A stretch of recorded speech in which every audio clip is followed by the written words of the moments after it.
Cherchez l'erreur. De 17 à 18h, Isaac Franco, Gérard Grosjean.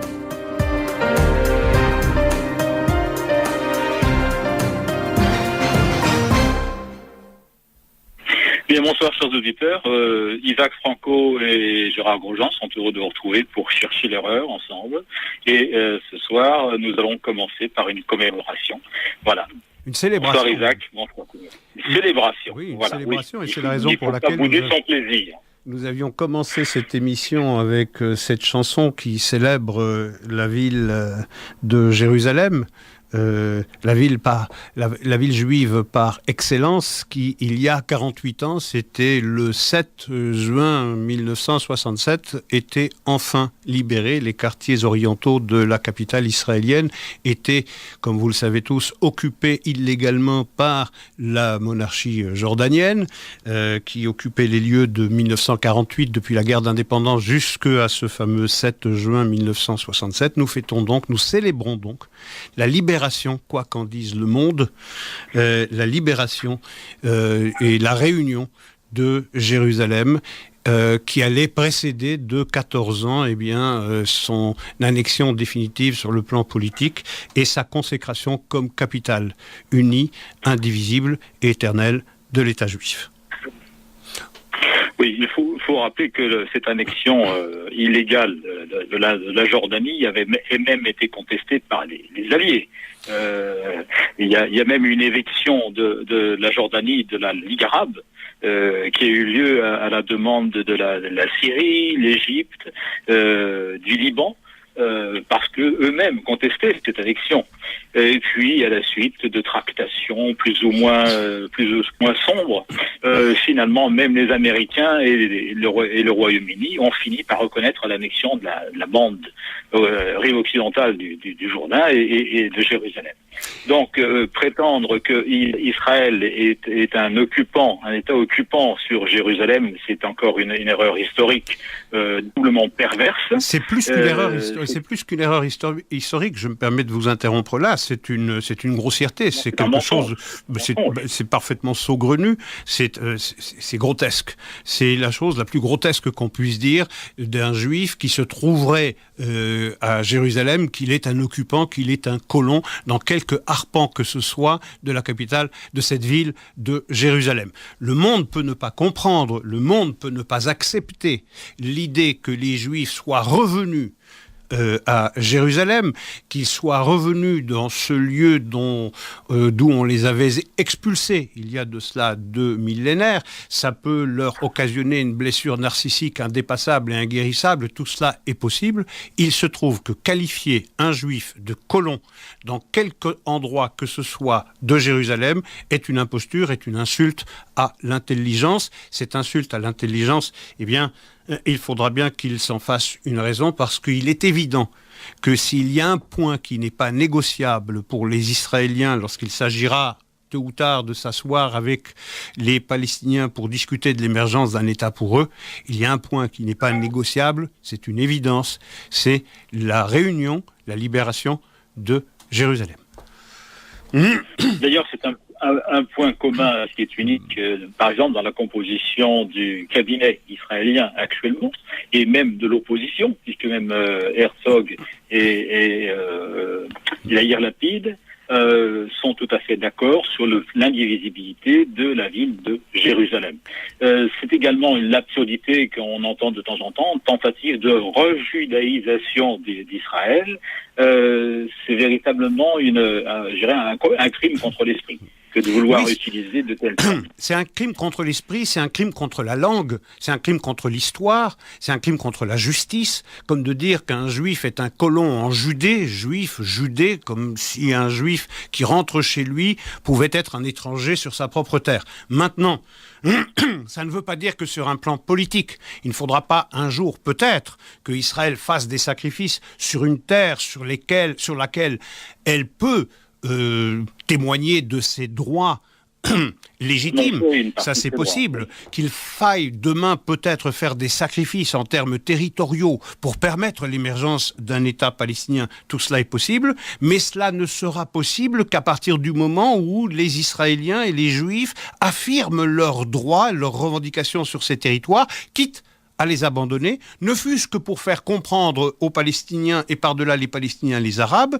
eh bien, la valeur du sacrifice que les Israéliens consentiront après qu'ils aient affirmé que ces territoires, eh bien, ils avaient des revendications parfaitement légitimes pour y affirmer leur souveraineté. Voilà, il faut dire les choses, il faut reconnaître les droits historiques avant de mettre en avant les revendications sécuritaires d'Israël, il faut mettre en avant ses droits politiques, ses droits historiques, la légitimité de la présence juive en Judée-Samarie, pour peut-être y renoncer, pour peut-être sacrifier ses droits sur l'autel d'un accord politique à partir du moment où ces droits auront été bien entendus et à partir du moment où le caractère juif de l'État d'Israël aura été reconnu par le futur voisin d'Israël.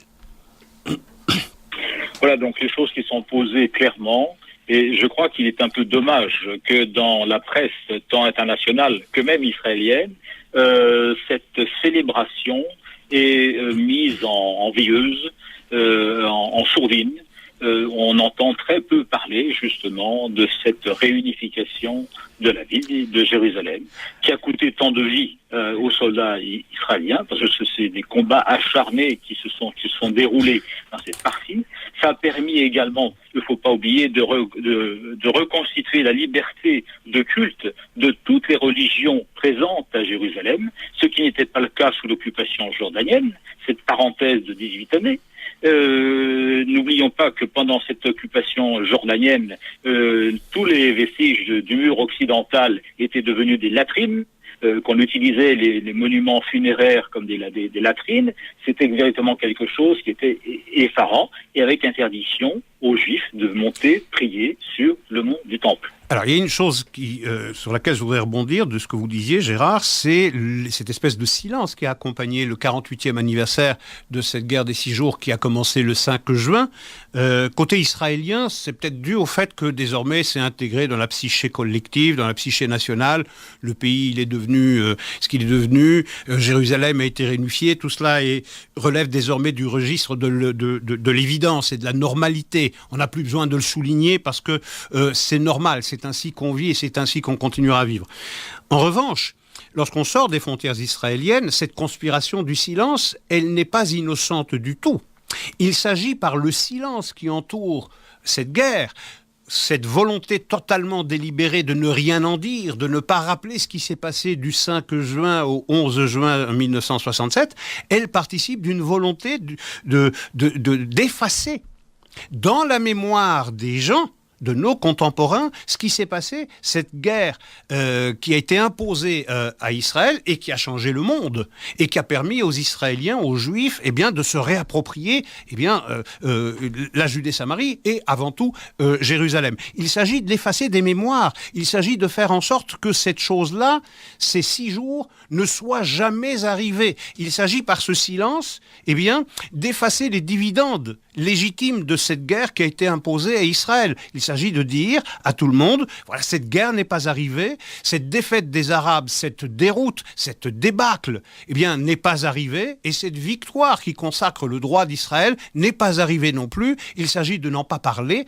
et en n'en parlant pas, peut-être arriverons-nous à faire en sorte que les gens en arrivent à penser que cela n'est jamais arrivé. Voilà.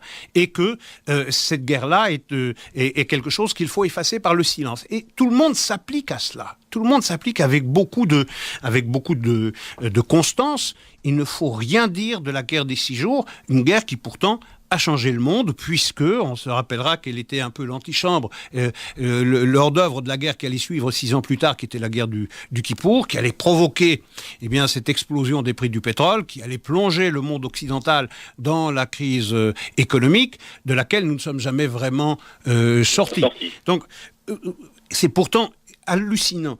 Cette conspiration du silence, il n'y a pas d'autre mot, cette volonté collective qu'il y a dans les rédactions des journaux, des télévisions, des radios, de dire, vous savez quoi, on est le 5 juin de telle année, eh bien, ne parlez pas de ce qui s'est passé le 5 juin 1967. Ne parlez pas de l'avancée des troupes israéliennes le 6 juin sur le canal de Suez, le 7 juin, le 6 juin, les Israéliens qui détruisent 200 avions de l'armée de l'air égyptienne. N'en parlez pas. Surtout, ne réveillez pas ces blessures narcissiques du monde arabe desquelles elles ne se sont jamais relevées.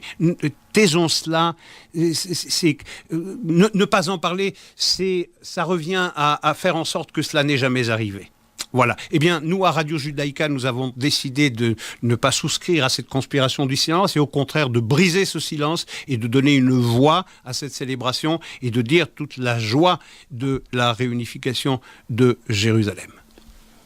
Oui, alors je pense que nos auditeurs, les fidèles auditeurs de Radio Judaïka ont écouté entre 3h et 4h l'excellente émission de Dominique Goldberg, qui a refait l'historique presque chronologique et qui a bien indiqué la disproportion des forces en présence, les forces égyptiennes massées dans le Sinaï, les menaces même de l'Union soviétique prétendant qu'Israël voulait envahir la Syrie, et c'est évidemment grâce à cette décision d'intervenir qui a permis à Israël d'échapper véritablement à un étranglement, d'échapper à la fin. Israël ne peut pas se permettre de perdre une bataille. Oui, une bataille, c'est la fin. Une bataille, ce serait perdre la guerre, et on sait bien que si Israël perd une bataille, eh bien, il cesse tout simplement d'exister et il ne pourra compter sur personne pour lui venir en aide.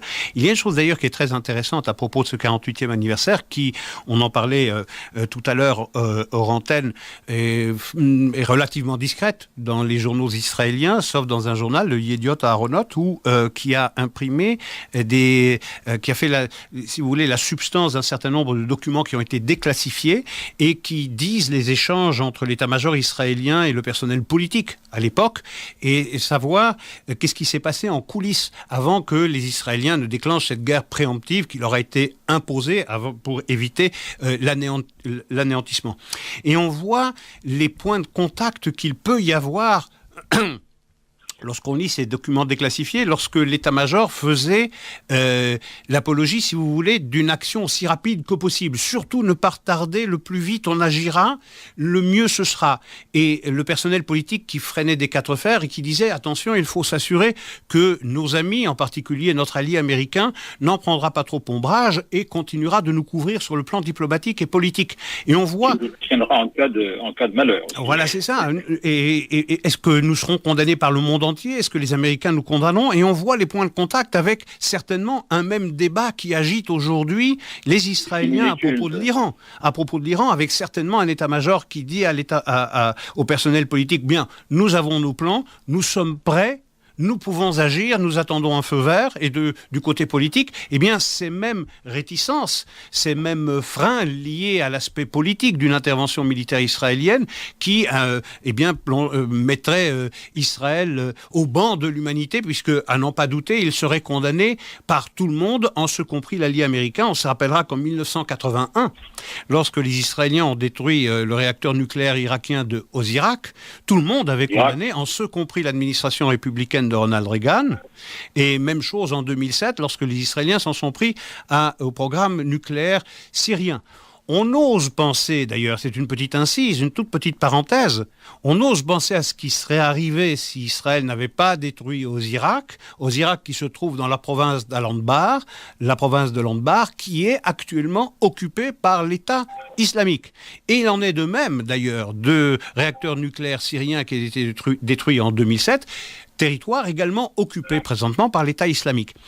On ose penser à ce qui serait de l'avenir si l'État iranien se dotait de l'arme nucléaire, compte tenu du fait que l'Iran aussi on ne le souligne pas assez dans les analyses politiques lorsqu'on parle de l'Iran, c'est que c'est un empire éclaté. C'est-à-dire que sur un plan ethnique, sur un plan religieux, ça n'est pas du tout homogène comme on pourrait se le représenter. Les Perses représentent seulement un quart de la population. Le chiisme, c'est 49%. Donc, c'est un pays qui pourrait également, lui aussi, sombrer demain ou après-demain dans une guerre civile. On ose penser, aux conséquences d'un Iran nucléaire qui sombrerait à son tour, comme la Syrie, dans une guerre civile. Alors, on peut peut-être raccrocher à cette célébration que nous sommes heureux de pouvoir opérer ce soir sur les ondes de Radio Judaïka, avec une déclaration de Naftali Bennett. Naftali Bennett concernant la reconnaissance de la souveraineté israélienne sur le Golan.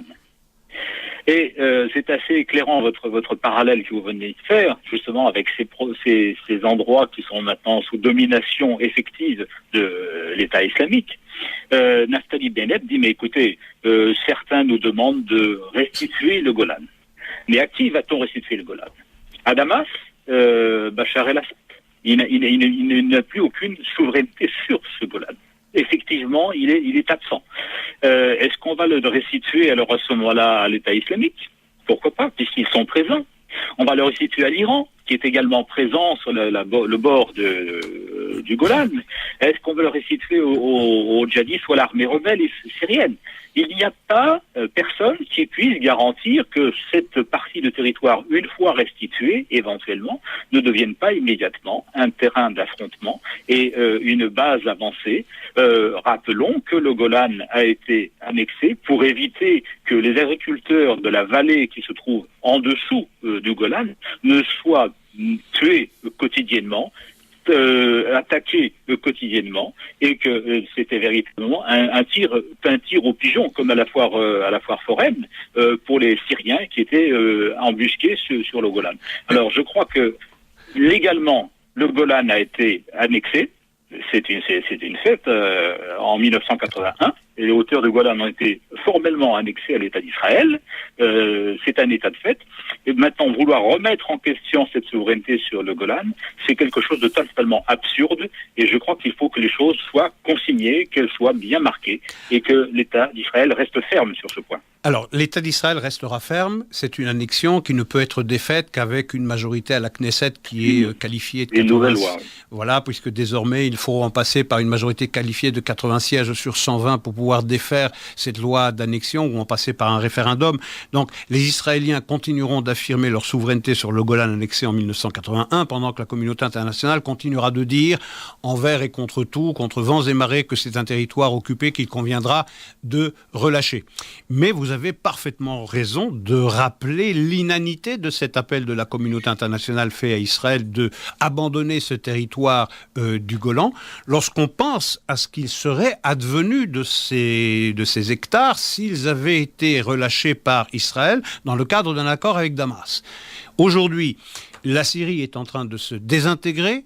Littéralement, on est dans la 5e année de la guerre civile qui peut-être est dans le début de sa phase finale, puisque le régime syrien donne des signes de faiblesse qui laissent penser que s'il ne bénéficie pas tout de suite et de manière très très significative d'une aide accrue du Hezbollah et également de l'Iran, eh bien, il va perdre la main et il va devoir se concentrer dans ces zones historiques de Latakia, de Tartous et de toute la bande côtière qui donne sur la Méditerranée orientale. Mais en tout cas, si Israël avait trouvé un accord politique avec la Syrie, ça aurait été avec le régime d'Hamassen.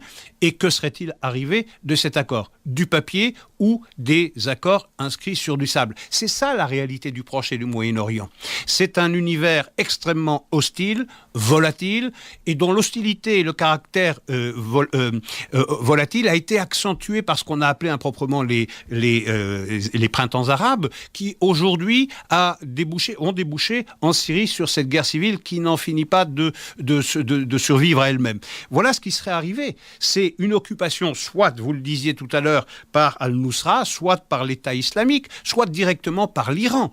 Et on aurait alors une proximité entre l'État d'Israël et l'Iran qui dit chaque jour un peu plus combien il est vital, combien il est identitairement indispensable pour l'Iran de mettre un terme au cancer sioniste. Voilà ce qui serait arrivé. Ça, c'est la réalité. Au-delà des rodomontades des chancelleries occidentales, les Israéliens ont beau jeu de dire que se serait-il passé si, disons, en 2006 ou en 2007 ou en 2002, peu importe, eh bien, nous aurions abandonné le Golan au profit de la Syrie.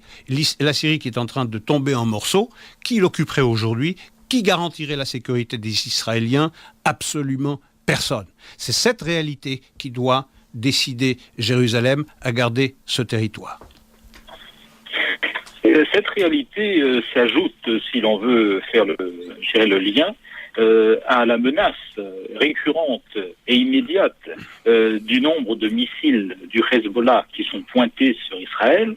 Cette menace qui a fait faire une évaluation à la fois par des officiers de Tzahal et par l'ancien ministre de la Défense, Ehud Barak, disant on se prépare à un cauchemar. Si jamais du côté libanais, Hezbollah, si du côté syrien avec l'État islamique et l'Iran qui est présent sur les hauteurs du Golan déjà, et Gaza, bien entendu, le Hamas et toutes les bandes djihadistes qui sont là de façon plus ou moins contrôlée ou incontrôlée, l'évaluation que face à un tel type de missile, des systèmes de défense antimissile qui pour l'instant est encore uniquement ponctuel. Un dôme de fer ne peut intercepter qu'un missile à la fois. Il est prévu que 100 missiles seraient lancés simultanément sur le territoire d'Israël. Et non pas des missiles aveugles, mais des missiles téléguidés, avec une précision de tir qui n'a rien à voir avec les anciens missiles.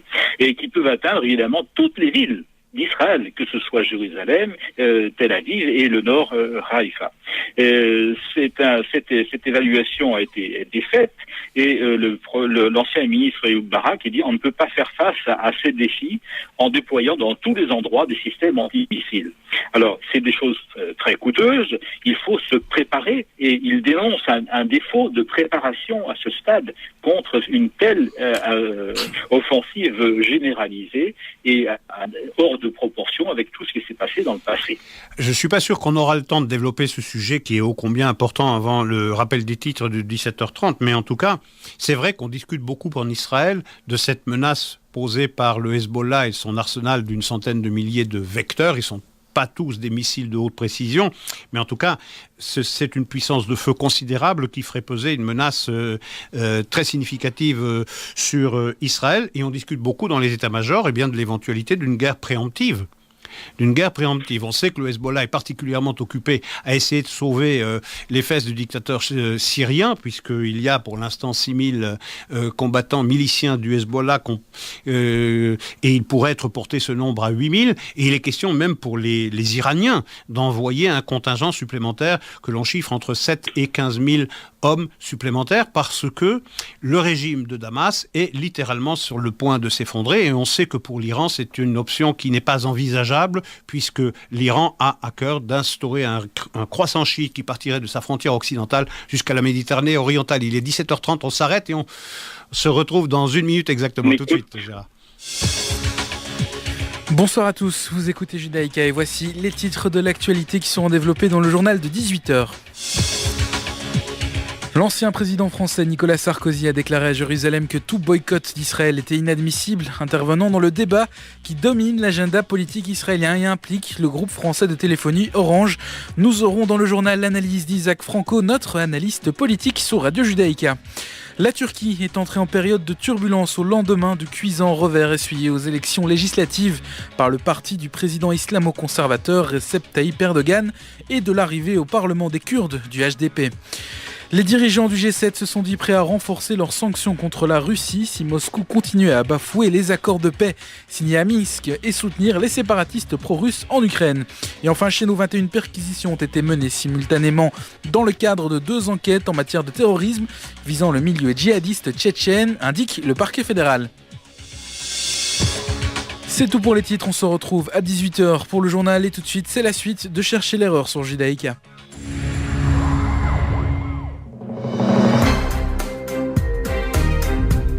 Cherchez l'erreur. De 17 à 18h, Isaac Franco, Gérard Grosjean.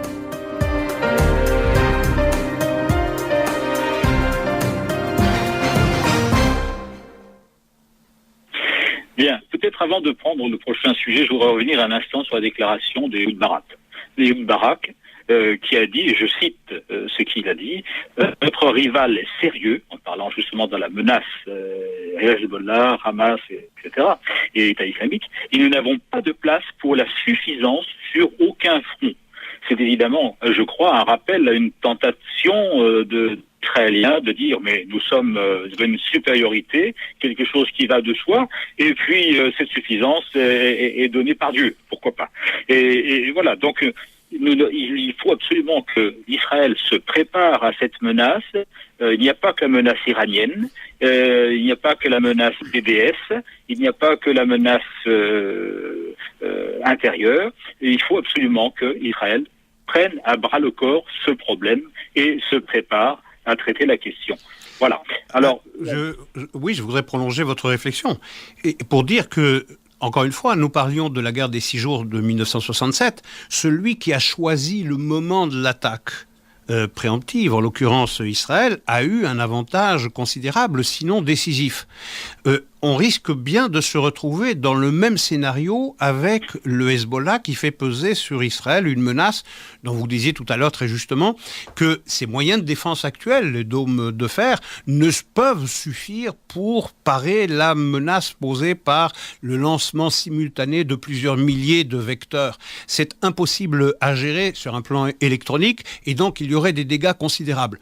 Pour l'éviter, il n'y aura pour Israël, quel qu'en soit le prix politique et diplomatique, et il appartiendra à l'état-major de concert avec le personnel politique d'évaluer les avantages et inconvénients à une guerre préemptive, mais d'évaluer ce scénario, se dire quel est le prix politique diplomatique à payer si nous lançons une attaque préemptive contre le Hezbollah et que nous n'attendions pas le moment que choisira le Hezbollah, ou que choisiront le Hezbollah de concert avec l'Iran pour nous attaquer, auquel cas nous serons toujours en retard d'un coup. Et donc on est un peu dans le même cas aujourd'hui, et nul doute que l'état-major israélien et le gouvernement israélien s'interrogent sur la nécessité qu'il y aura vraisemblablement de porter un coup décisif, en particulier dans les territoires du sud Liban au sud de Litanie, où il n'existe pas un village qui ne soit pas devenu une base de lancement et un entrepôt d'armes du Hezbollah. Alors, pour l'instant, le Hezbollah est très occupé, nous le disions tout à l'heure, à essayer de sauver le régime syrien qui est en train de s'effondrer. S'il n'y a pas des renforts significatifs de la part du Hezbollah, le Hezbollah qui a déjà connu 1000 à 2000 miliciens tombés pendant cette guerre civile, mais ça n'y suffira pas non plus. Il faudra aussi un grand déploiement de force de l'armée iranienne qui sera vraisemblablement envoyée en nombre. On parle de 7-15 000 personnes qui pourraient rejoindre le théâtre syrien pour permettre à l'Iran de sauvegarder cette ambition qu'il a, eh bien, d'ouvrir une voie de sa frontière occidentale jusqu'à la mer Méditerranée, ce fameux croissant chiite. Et la perte du maillon syrien signifie la fin de cette ambition.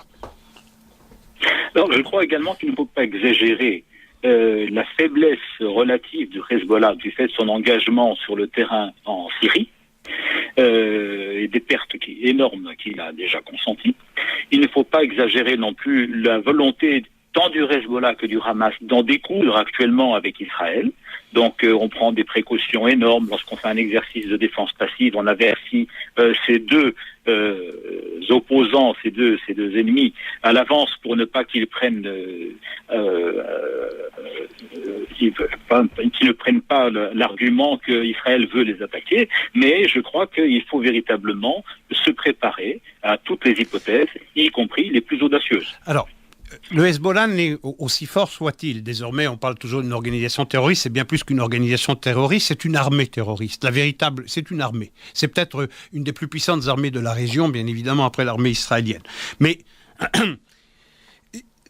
le Hezbollah est affaibli et il ne peut pas, pour l'instant, ouvrir un second front. C'est pas son intérêt et il ne pourrait pas mener une guerre sur deux fronts différents. Son implication dans le régime syrien, dans le théâtre syrien, l'occupe déjà énormément, soustrait une grande partie de ses forces vives et de ses forces combattantes les plus aguerries. Donc il ne peut pas ouvrir un second front et s'en prendre à Israël. Et c'est d'ailleurs une bonne raison pour Israël d'attaquer, parce que précisément le Hezbollah offre le flanc à une attaque, parce que le Hezbollah ne peut pas être présent à la fois en Syrie et contre Israël. Et donc, nul doute que cette réflexion agite l'état-major israélien, agite le personnel politique. La question est de savoir s'il faudra le payer d'un prix exorbitant au plan politique et diplomatique. C'est certainement cela qui empêche pour l'instant les Israéliens d'agir, mais il est évident que c'est une menace qui est considérable, qui, pour ne pas être nucléaire, fait peser en effet sur la population civile le risque de voir des milliers de civils israéliens disparaître dans une attaque que lancerait le Hezbollah si c'était lui qui choisirait la date. Alors Isaac, on peut peut-être maintenant aborder le problème d'Orange, présence d'Orange en Israël.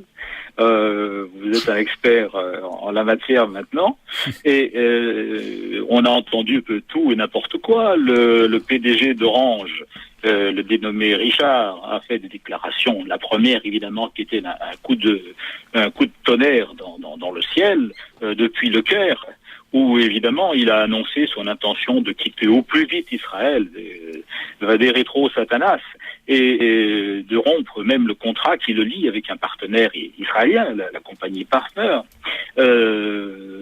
Et ensuite, ça nous ramène également à la campagne BDS, parce que ce serait un exemple tout à fait flagrant d'un exemple de campagne BDS appliquée par une grande firme internationale, au demeurant qui comprend des capitaux de l'État français, 25%.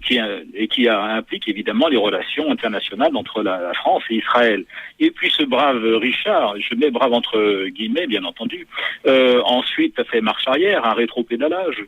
On m'a mal compris, peut-être que me suis-je mal exprimé, mais ce n'est pas ce que je voulais dire. Enfin, moi je veux bien rester en Israël, mais j'ai un contrat qui me lie.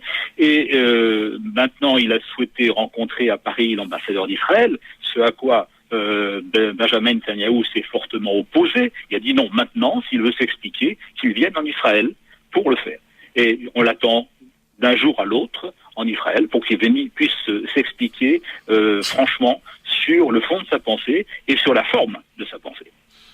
Alors, on peut se poser la question de savoir comment et pourquoi une telle déclaration du CIO de Orange a provoqué un tel tollé sur un plan politique, parce qu'il y a eu des réactions extrêmement dures de la part du gouvernement israélien qui, comme un seul homme, a convoyé un même message. C'est parfaitement inacceptable. Comment ça se fait qu'une société commerciale, certes détenue à 25% par l'État français, une décision de cesser les relations commerciales avec son partenaire israélien, peut déclencher une crise politique, puisqu'on peut presque parler d'une crise politique entre Jérusalem et Paris, où les Israéliens demandent des comptes au président de la République. Il demande clarifiez votre position, faites en sorte que ce monsieur Richard entende bien que le boycott est interdit par la France et qu'il n'est pas admissible simplement pour une société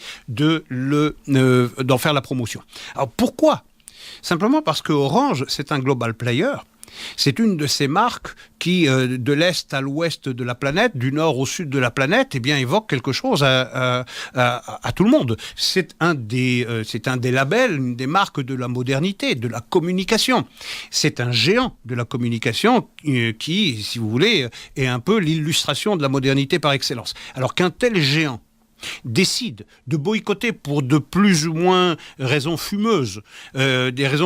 fumeuses, Israël, c'est un coup sur un plan symbolique considérable et pas acceptable du tout pour Israël à un moment même où BDS gagne des points chaque jour un peu plus. Et donc il fallait que le gouvernement israélien réagisse de façon extrêmement dure, extrêmement claire, très explicite pour dire « Nous ne pouvons pas accepter cela, cette décision est totalement inacceptable, c'est une délégitimation de l'État d'Israël, c'est un boycott de l'État d'Israël, vous participez à l'incitation à la haine ». De là le rétro-pédalage et de là la décision de Richard qui ne pouvait pas, sur ordre du Premier ministre israélien, rencontrer l'ambassadeur d'Israël à Paris, la décision de Richard de venir à Jérusalem, qui sera reçu par le Premier ministre, qui lui remontera certainement les bretelles, s'il emporte. Mais en tout cas, il importe pour Israël de faire comprendre qu'il y a des lignes rouges qui seraient plus facilement franchies sur un plan symbolique par des big players du genre de Orange. Il était donc nécessaire de réagir aussi vigoureusement que Israël l'a fait pour faire comprendre que la coupe est pleine. Alors, on s'aperçoit également que du côté du gouvernement français, d'abord le ministre des Affaires étrangères, Laurent Fabius, a réagi d'abord mollement, dans un premier temps. On ne se refait pas. Temps déjà en retard. Donc après un retard à l'allumage comme d'habitude, il a simplement fait référence en disant qu'il appartient au président de Orange Group de déterminer sa politique et sa stratégie commerciale. Vous voyez, la langue de bois est quelque chose de magnifique quand on n'est pas concerné. Mais que la France est fermement opposée à un boycott d'Israël. Ça, c'est les déclarations d'intention. Voyons dans les actes ce que ça donne. Ensuite, avec un deuxième temps de retard, il a dit que, évidemment, la France rejette le boycott d'Israël, la campagne de boycott d'Israël, tout en laissant proliférer sur son territoire les organisations de pro-palestiniennes qui, en plein jour, viennent manifester, viennent tous les jours dans les magasins exhumer les produits israéliens et vanter le boycott d'Israël, et de cette façon aller un peu à l'encontre des déclarations de principe. Alors, Fabius va venir en Israël dans quelques jours. On va voir à quelle volte-face encore il va pouvoir se livrer. Mais en attendant, Bibi Netanyahou a téléphoné avec Hollande, qui lui aussi par téléphone s'est défendu d'un quelconque soutien aux actions de boycott. Mais il est clair que dans le cas d'espèce, il semblerait, selon les premières informations, que le PDG d'Orange ait agi pour sauvegarder un accord avec le Qatar. Un contrat commercial d'1 milliard de dollars. Et pour $1 milliard avec le Qatar, dont on peut enterrer tout le monde, Israël en premier, sa grand-mère en second, et évidemment, en faisant cela, on se garantit les bonnes grâces des pays arabes et des Palestiniens. Alors, on ne peut pas parler de cette affaire d'Orange sans avoir à l'esprit, en toile de fond, ce BDS qui gagne de l'élan un peu plus chaque jour dans le monde commercial, dans le monde académique, dans le monde culturel, dans le monde médiatique. Tout cela prend de l'élan chaque fois et vient se greffer sur cette toile de fond, ces propos, cette sortie, cette déclaration de Richard qui disait au Caire qu'il fallait mettre que si ça ne dépendait que de lui, et s'il n'y avait pas un prix à payer sur un plan juridique, il mettrait un terme aussitôt, sur le champ, à toute relation avec l'État d'Israël. Voilà sa déclaration. Donc on ne peut pas analyser ce qui se passe avec Orange sans avoir à l'esprit ce qu'il y a derrière, c'est-à-dire BDS. C'est-à-dire une entreprise qui, silencieusement, avance chaque jour un peu plus, grappille les esprits, chaque jour un peu plus, les esprits des gens, s'installent dans les esprits des gens et dont le but est d'installer la normalité du boycott d'Israël. Alors, voir un big player comme Orange participer pour des raisons plus ou moins fumeuses, à quelque chose qui serait apparenté à un boycott d'Israël était à l'évidence inacceptable, et Israël a naturellement bien fait de convoyer sa colère. D'autant plus, je parlais de BDS qui gagne du pouvoir et de l'élan, il faut mettre ça en relation avec cette décision prise par le syndicat des étudiants britanniques de se joindre à BDS, au programme donc de boycott, de désinvestissement et des sanctions. Et j'ai lu un article remarquable dans la presse israélienne qui nous rappelait une chose qui devrait nous faire réfléchir. Ça se passe en fin janvier 1933. 10 jours après l'accession au pouvoir de Adolf Hitler, Eh bien, figurez-vous que l'Oxford Union Society, qui est le syndicat des étudiants d'Oxford de l'époque, Oxford Union Society, débattait des bruits de guerre qui venaient d'Allemagne, du risque de voir une deuxième guerre mondiale éclater après la première, c'est-à-dire après 18 ans après la fin de la première. Et au terme de ces débats, figurez-vous que cette Oxford Union Society a voté une résolution avec 275 voix contre 153 qui disait en substance: sous aucune circonstance, sous aucun prétexte, cette société et ses membres, c'est-à-dire les étudiants d'Oxford, ne se battront pour le roi et leur pays. 1933 déjà. Churchill dira de cette résolution qui est passée par les étudiants d'Oxford que c'était une résolution scélérate et qu'elle était un symptôme écœurant de la déliquescence de ce temps. Eh bien, le problème, c'est que l'esprit d'Oxford va polluer d'autres universités britanniques. Et le 4 mai 1965, dans le Daily Telegraph, il y avait une lettre de Erich von Richthofen, qui était général à l'époque des faits, et qui disait combien cette résolution passée par la Oxford Union Society a pesé dans la décision d'Adolf Hitler de faire la guerre, puisqu'il était assuré que la jeunesse britannique ne se battrait pas pour la couronne, ne se battrait pas pour la défense du pays. Et donc, on voit aujourd'hui avec Orange, avec le syndicat des étudiants britanniques, avec la London School économique qui, figurez-vous, est jumelée à quelle université ? L'université islamique de Gaza. On voit que BDS ne menace pas que Israël, BDS menace tout l'Occident. Alors, dans le cas des résolutions ou des décisions scélérates, je voulais vous citer également ce que j'ai trouvé, c'est-à-dire qu'au Brésil, dans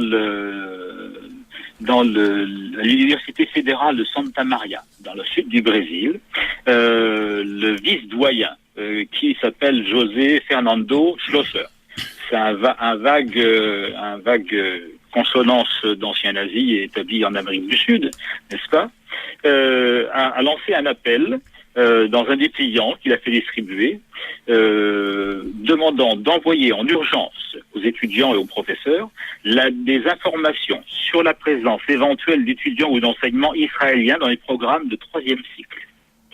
Le texte explique que la demande a été faite par plusieurs groupes, dont le comité de Santa Maria, de solidarité avec le peuple palestinien, ça ne vous étonnera pas.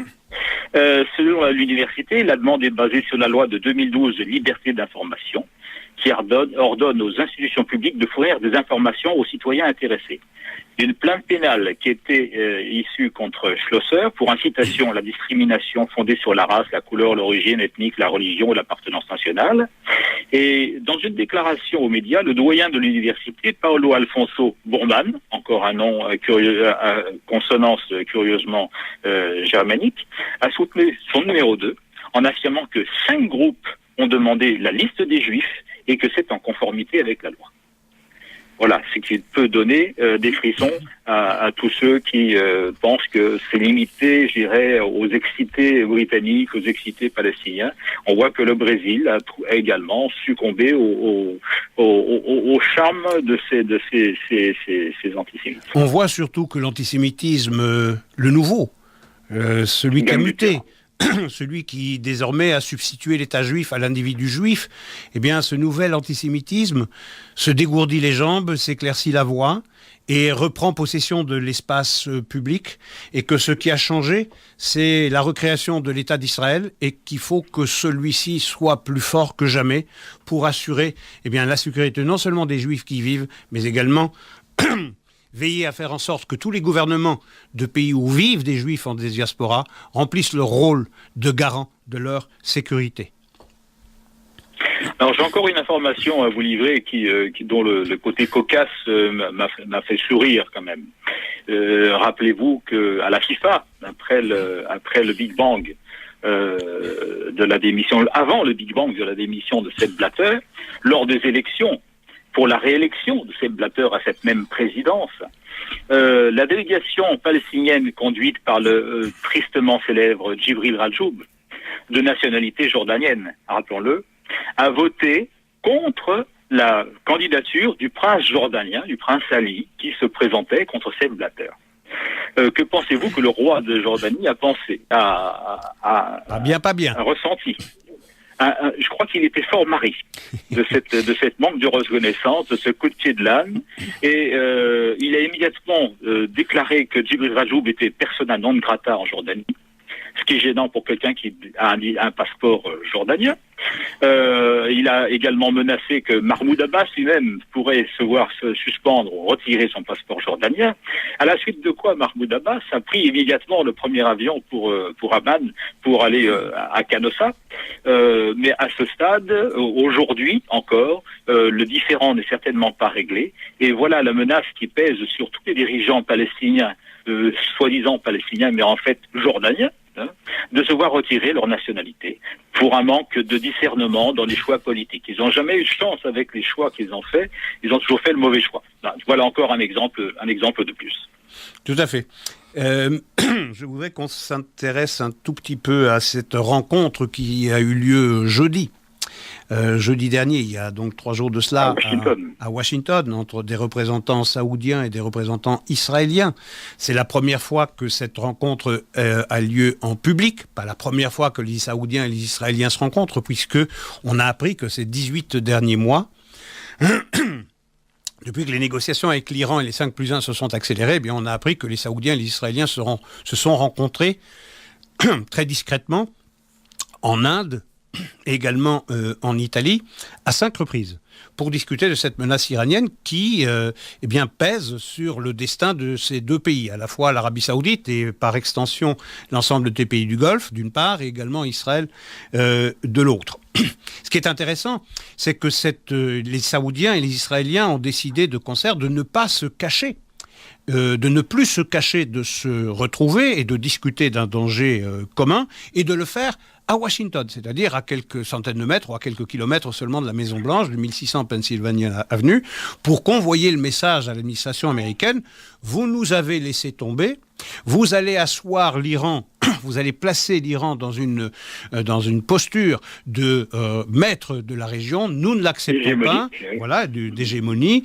vous allez libérer des dizaines et des dizaines de milliards de dollars qui vont renforcer la caisse, le trésor de l'Iran pour financer tous ces proxys qui agissent pour son compte. On pense au Houthi au Yémen, on pense au régime syrien, on pense au Hezbollah au Liban, on pense aux cellules qu'ils ont installées maintenant à Gaza.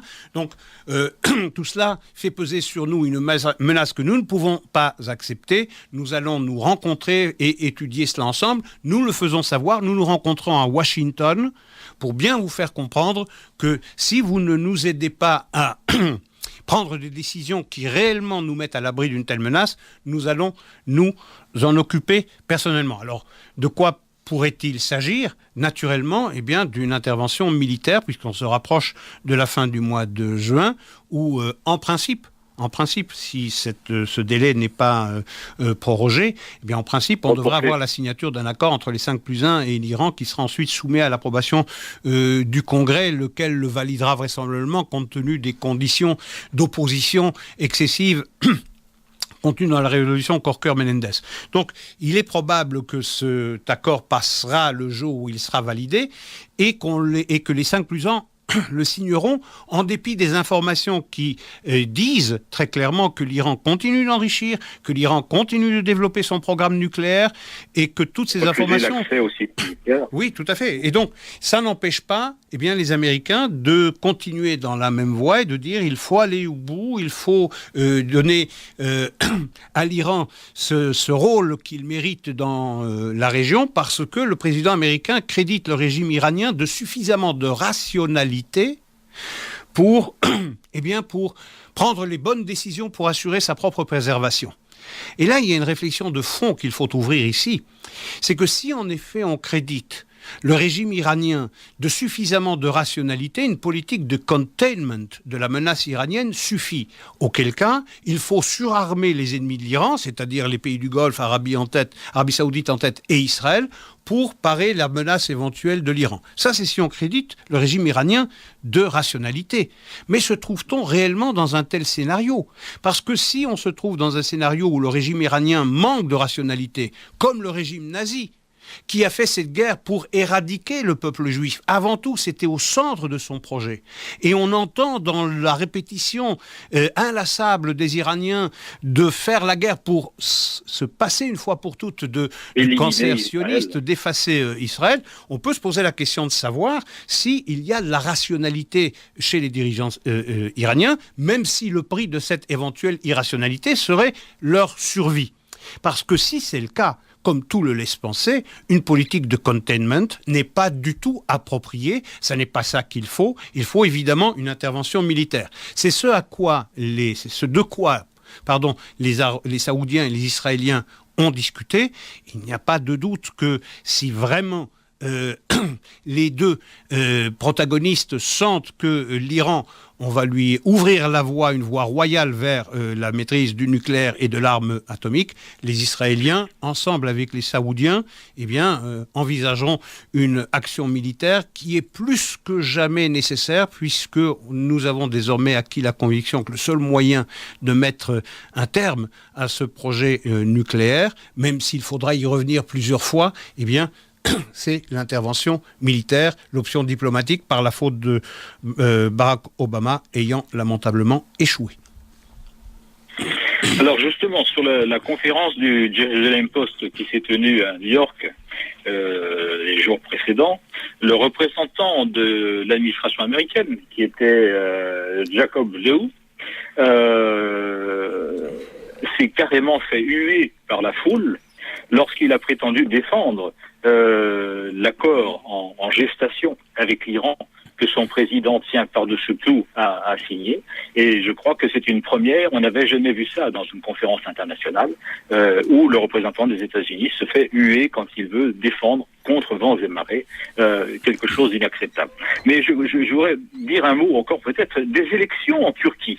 Oui. Enfin une bonne nouvelle, parce que le challenge, le défi d'Erdogan semble être complètement dépassé.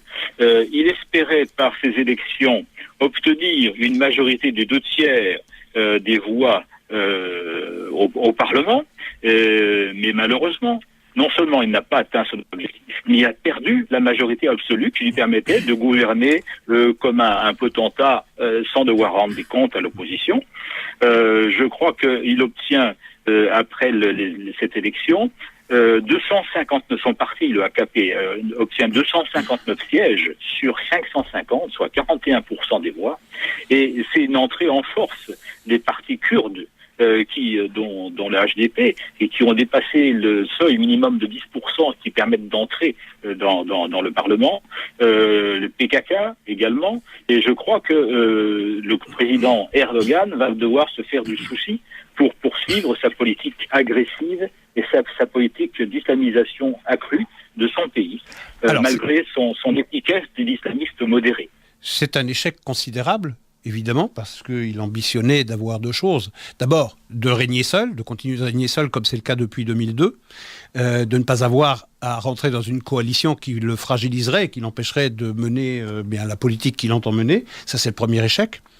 Le deuxième, il est pire encore, parce que le Parlement turc compte 550 députés, la majorité c'est 275, il faut selon la loi, la constitution turque, 330 sièges, c'est-à-dire 60% pour pouvoir faire un changement de la constitution si elle est sanctifié par le recours à un référendum, et il faut les 2/3 des voix, soit 367 députés sur les 550, si on veut se passer d'un référendum. Auquel cas, on peut changer le Parlement seul peut changer la Constitution.